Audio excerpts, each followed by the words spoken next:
আসসালামু আলাইকুম। আমরা চলে আসলাম বরিশালের লঞ্চে, সেই ঢাকার শহর বুড়িগঙ্গা নদীতে। আপনারা দেখতে পাচ্ছেন বুড়িগঙ্গা নদীতে অনেক লঞ্চ রয়েছে। এটা সদরঘাটের কাছাকাছি প্রায় চলে আসছি। এটা হচ্ছে বুড়িগঙ্গা নদী, যেটা সদরঘাট অবস্থিত।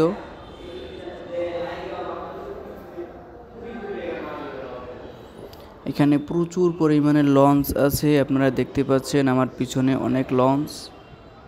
ওই যে দেখা যাচ্ছে, ওইখান থেকে বিভিন্ন জায়গা থেকে, বাংলাদেশের বিভিন্ন প্রান্ত থেকে অনেক লঞ্চ এসেছে।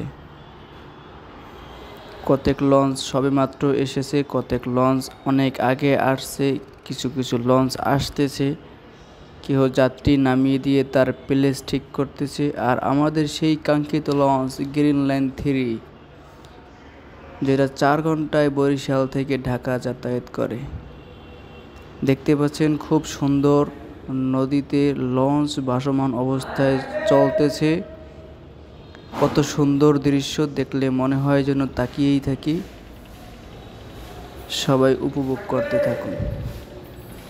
আর আমার চ্যানেলটাকে ফলো দিয়ে লাইক দিয়ে রাখুন নিত্য নতুন ভিডিও পেতে।